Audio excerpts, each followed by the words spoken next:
That helps. Good morning.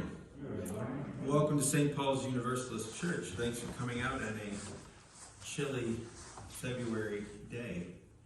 Seems like winter has finally kicked into high gear, but it is about 30 degrees warmer than the last time I was in the pulpit, so huzzah. I don't have any announcements. We had several joys and sorrows listed, which we will get to, but are there any announcements that anyone would like to share, or you tried to go back there right before the beginning of the service? No? Quiet, uneventful? All right, let's proceed to our musical call to worship.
I open our service with the words of Samuel Langhorne Clemens, who better is known as Mark Twain. I think we all know that, but just so you know, I will be using his name interchangeably. But Sam Clemens and Mark Twain were the same person.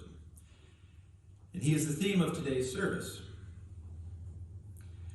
He said, "To be good is noble, but to show others how to be good is nobler, and no trouble."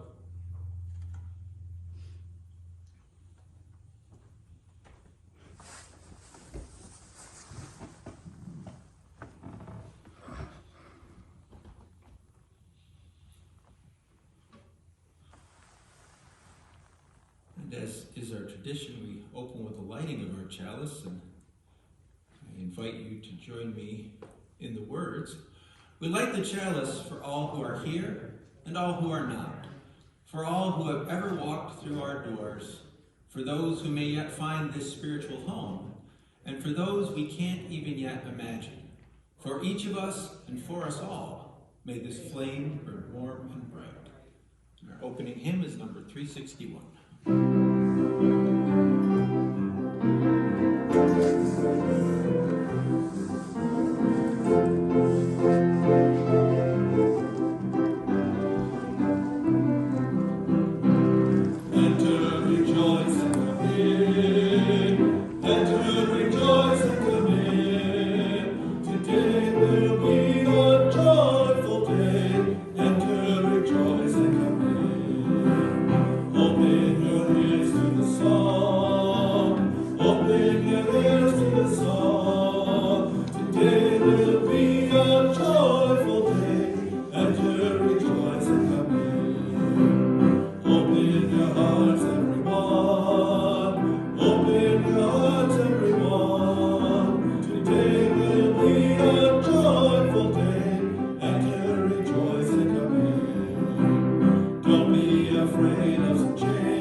Standing and join me in the words of affirmation.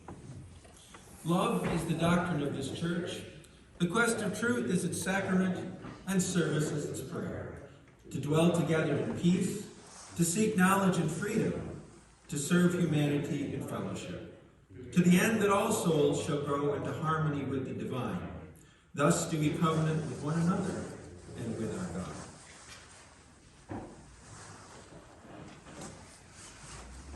I should give a disclaimer here. When Jeff said the topic was Mark Twain, what do you do for music?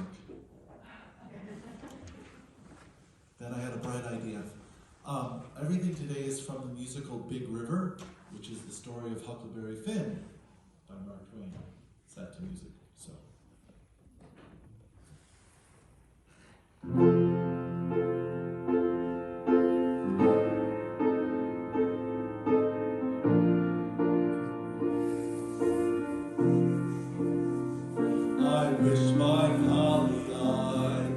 Spread my wings and fly, and let my grounded soul be free for just a little while.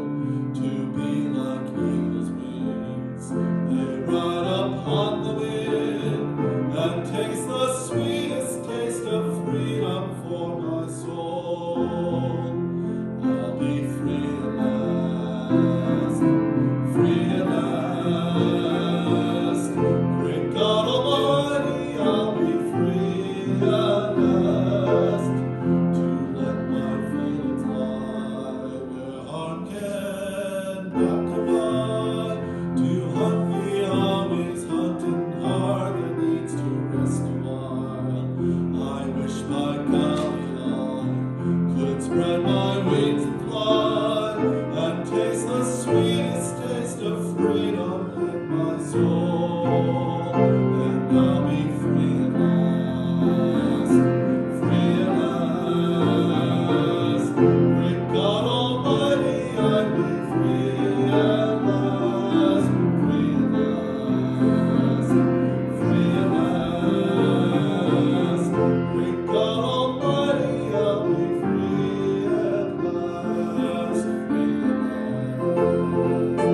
free at last, great God Almighty, I'll be free at last, free at last, free at last, great God Almighty, I'll be free at last.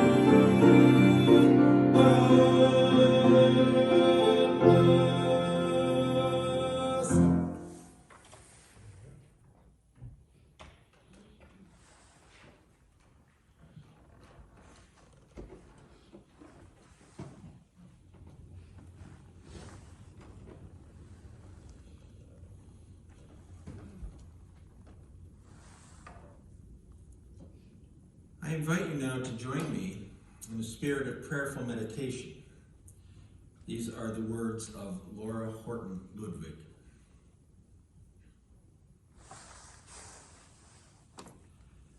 Spirit of life and love, we are here because we believe what we do matters. We are here because we believe how we live matters. That with every act of kindness or meanness, courage or fear, love or hate, we are weaving the fabric of the universe that holds us all.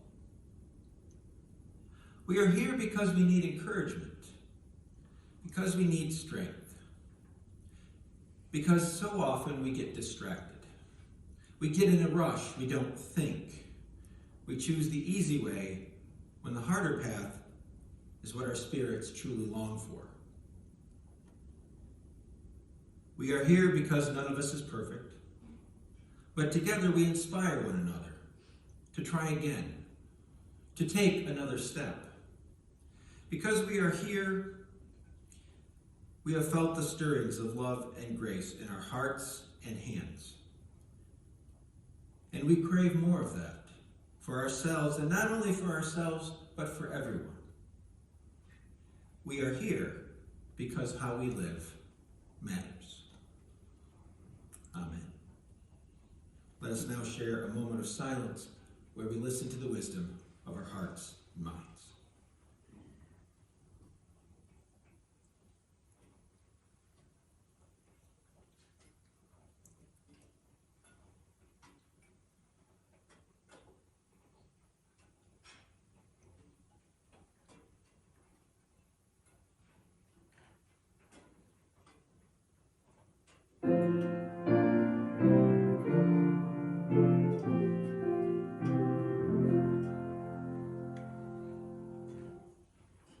Let us join in song number 338.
Every year around this time, give or take a week or two, I like to focus on what I call a modern day gospel. Words of wisdom from various sources. In the past, we've talked about these so-called gospels according to the Beatles, Charlie Brown and the Gang, Mr. Rogers, and the Sesame Street characters. Today, I would like to talk about Mark Twain some of his observations, and what we might learn from them. And since Twain himself once remarked that no sinner is ever saved after the first 20 minutes of a sermon, I will try to go no longer than 19 minutes. Samuel Longhorn Clemens was born the sixth of 7 children in the small town of Florida, Missouri in 1835. Halley's Comet had just made its way across the skies, passing near Earth. That will be important later on. A sickly boy who was not expected to live, he had to quit school at the age of 12 when his father suddenly died. At age 15, that's him at 15 over on the screen, he worked for a small newspaper and print shop. By 21, he was a riverboat pilot on the Mississippi, sort of the modern equivalent of what we would consider an airline pilot. It was a prestigious career. But when the Civil War broke out and travel along the Mississippi River shut down, he traveled west. He actually spent 2 weeks in the Confederate Army, and they were all gung-ho and everything, even though he didn't believe in slavery or anything like that. But then they heard that a big Union Army under a commander by the name of Ulysses Grant was coming, and the company that had all its patriotism and fervor were like, no, we're not doing that, and they disbanded, and he went west.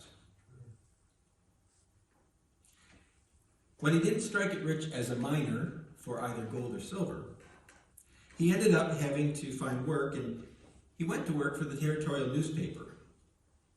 And he started writing under the pen name of Mark Twain. Mark Twain is riverboat slang for 12 feet of water, which is the depth that riverboats can safely float.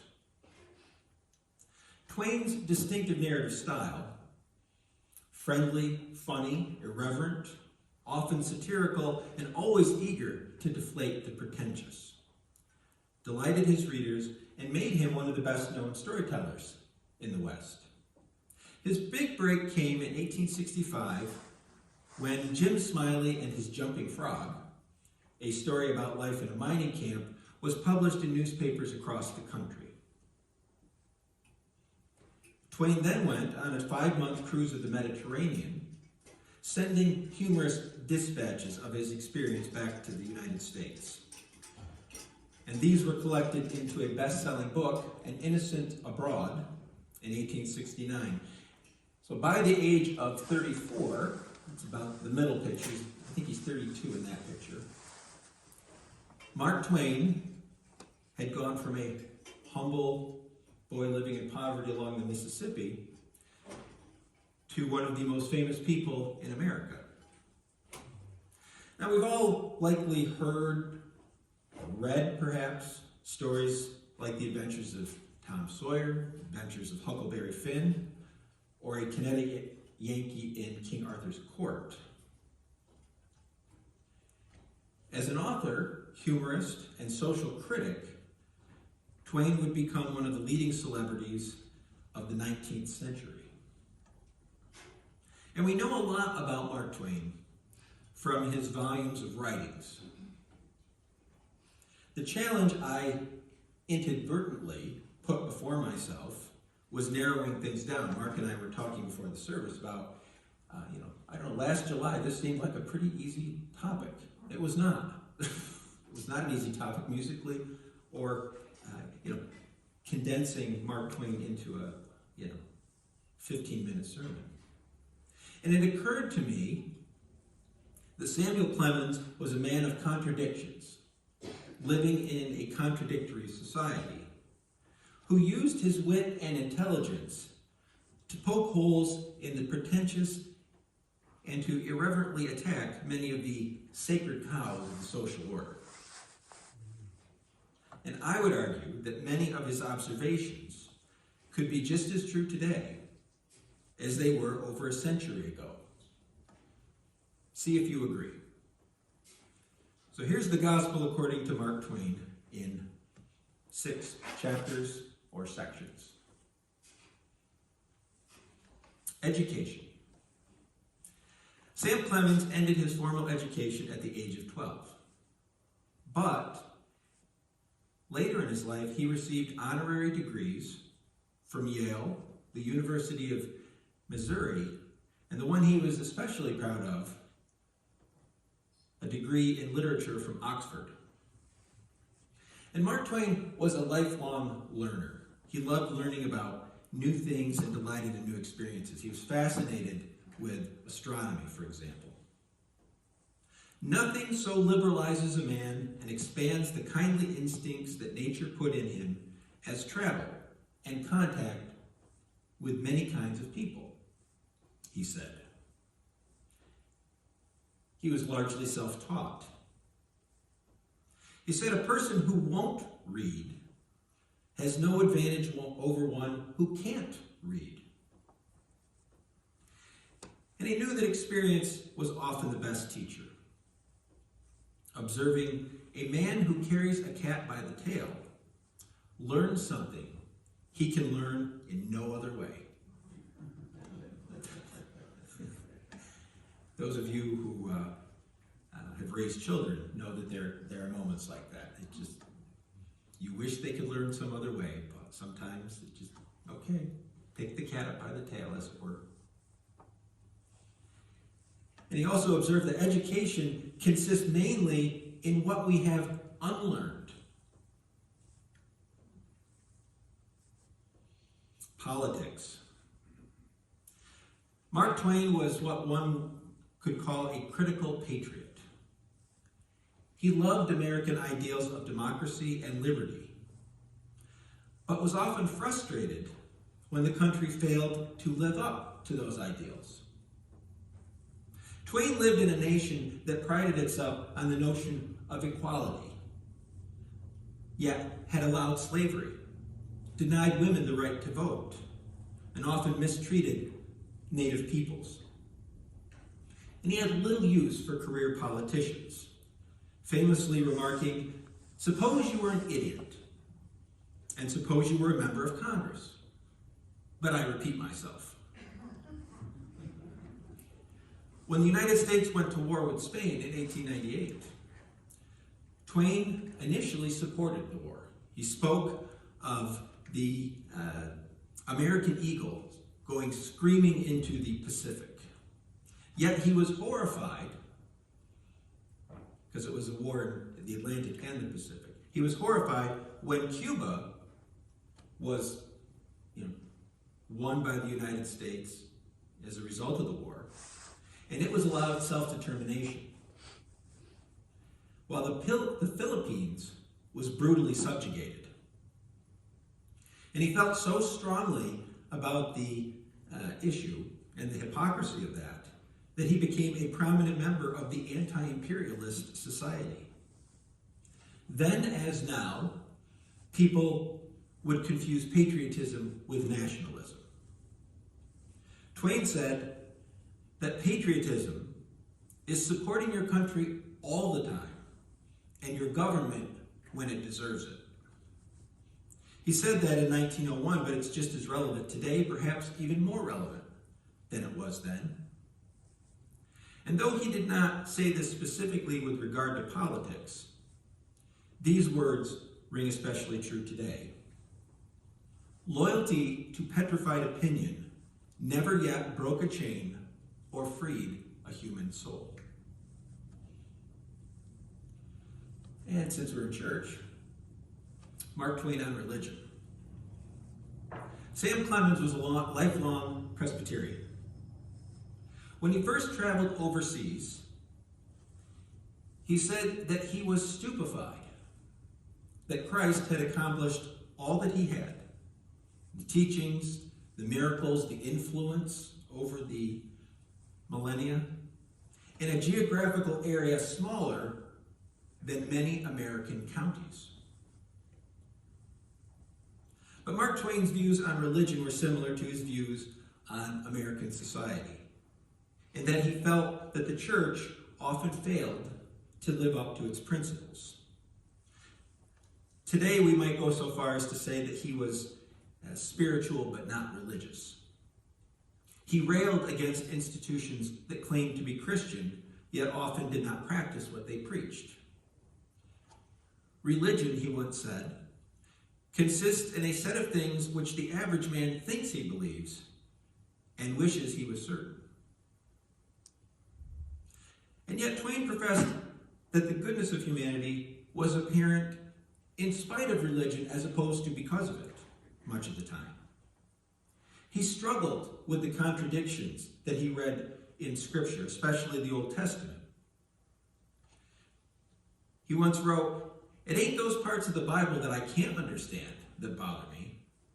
It is the parts that I do understand." He called out anti-Semitism and said that Hinduism, with its 2 million gods, made all other religions look like paupers by comparison. And he noted that the Great Spirit worshipped by Native Americans, though not all powerful like the God of the Bible, seemed to provide better for his people and free of charge. As he got older and more set in his ways, he got more controversial. He asked, who prays for Satan? Who in 18 centuries has had the common humanity to pray for the one sinner who needed it most? He said that if Christ were among us today, the one thing he would not be is a Christian, pointing out the differences between what Jesus taught and how most people around him seem to practice it.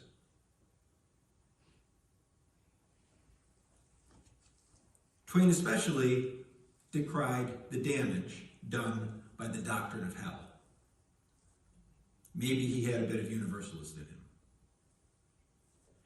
And of course, he's known primarily for his humor.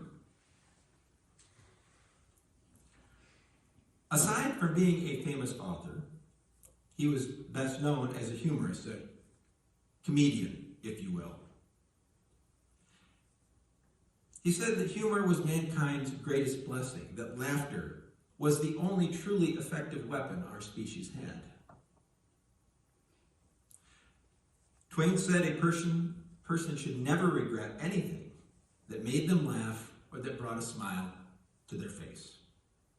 And he used his humor not only to entertain, but also to call attention to moral issues that he likely never would have been able to get away with otherwise. And in his contradictory fashion, he observed that the secret source of humor itself is not joy, but sorrow. And Samuel Clemens knew plenty of tragedy in his life. He lost his wife, who was 10 years younger than him, and 3 of his 4 children in his lifetime. He was a terrible businessman. We think of him as a best-selling author, but he was a terrible businessman. He was given to investing in wild speculations. He would see these grand ideas and wouldn't bother getting the details or thinking through how they would sell. And so he would invest in them, and then they would fall apart. Despite his financial success and moving into a wealthy family, he ended up declaring bankruptcy. And the bankruptcy protected his family from losing everything, and he was not required, because of that, to pay back that money, but he spent much of the last decade of his life going on a lecture tour to raise the money, and he did pay back those creditors, even though he didn't have to. Of his profession, he said that the humorous writer professes to awaken and direct your love, your pity, your kindness, your scorn for untruth, pretension, imposture. He takes upon himself to be the weekday preacher as opposed to the weekend preacher. And he was a keen observer of human nature. And perhaps the greatest contradiction of Mark Twain was his admiration for humanity coupled with his disdain of human nature. And he seemed to hold the conflicting ideas that human beings were both special and nothing special. Perhaps it would be more accurate to say that it was another case where he valued the ideals, but lamented the fact that we seldom lived up to them. And he included himself in that category. He didn't see himself as somehow outside or above it. He once remarked that the 1st of April is the day we remember what we are the other 364 days of the year. And under the heading of funny yet painful truths, I think we all can identify with these observations, if we're honest with ourselves. Few of us can stand prosperity, another man's, I mean. Nothing so needs reforming as other people's habits. And by trying, we can easily learn to endure adversity, another man's. Twain had a special affinity for cats. He owned 19 of them at one point. I don't even know what people in that time period did as far as, I guess they let their cats out. I don't know. And he came up with great names for them too. He loved cats so much that when he would travel abroad, he would pay to rent cats from, the innkeepers so he could have feline company. And when comparing felines to human beings, he noted that if man could be crossed with the cat, it would improve man, but deteriorate the cat. And his disillusionment with humanity worsened as he got older. At that point, he had lost those family members. He had gone to court for copyright issues. He said that the one thing that was not possible for God was to understand United States copyright law. But again, that disillusionment seemed to worsen as he got older. He mused once that often it does not seem such a pity, often it does seem such a pity, that Noah and his party did not miss the boat. Now, despite his apparent lack of faith in human nature, Twain also acknowledged that we all were special, saying that there was never yet an uninteresting life. Such a thing is an impossibility. Inside of the dullest exterior, there is a drama, a comedy, and a tragedy. Just think of that as you make your way through society. Parting thoughts. Samuel Clemens, or Mark Twain, was a larger-than-life figure, a humorist, an author, a moralist, and both a keen observer and prime example of the human condition, imperfect like the rest of us. And I know I've quoted him a lot today, perhaps too much. I wanted to keep away from the many examples I could have given from his stories because I'm guessing we might be a little rusty in that. I know I certainly would be. But we do know him best from his writings. He left notebooks. You may remember, I think it was back in 2010, he had a 3-volume autobiography published. And it was published in 2010 because he did not, the one stipulation in putting all of his thoughts down or having them recorded was he wanted it published a century after his passing. At the risk of compounding my overuse of his quotes, I want to leave you with some parting thoughts for your consideration and perhaps inspiration. He said, the 2 most important days in your life are the day you were born and the day you find out why. Whenever you find yourself on the side of the majority, it is time to pause and reflect.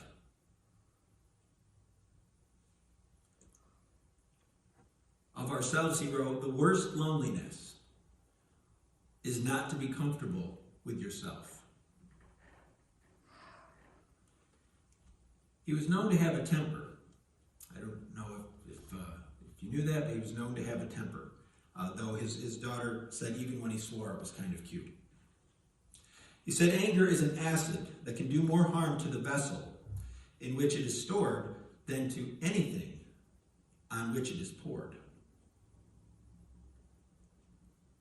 Concerning worry, he said, I am an old man and have known a great many troubles, but most of them never happened. Think of all the things you worry about that don't come to pass. And likewise, he said, drag your thoughts away from your troubles by the ears, by the heels, or any other way you can manage it. So stay positive. And this one tickled my funny bone. I thought I would share it. It may seem odd coming from a minister, but living in the times that we do and working in the environments that we work in, and I'm thinking of those of us in education or that have to go out into the working world in the times we live. He said, under certain circumstances, urgent circumstances, desperate circumstances, profanity provides a relief denied even to prayer.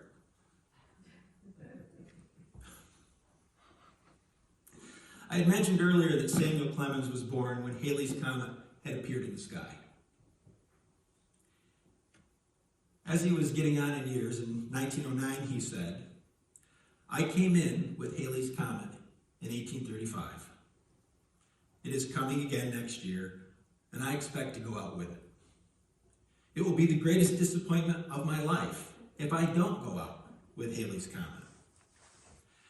The Almighty has said, no doubt, now here are these two unaccountable freaks. They came in together, they must go out together. His prediction came to pass. Mark Twain died on April 21st, 1910, just as the comet was beginning to be visible in the skies again. Interesting little bookend there. Our closing song is number 313.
Close our service as I open them with the words of Mr. Twain. Let us endeavor so to live, as that when we come to die, even the undertaker will be sorry.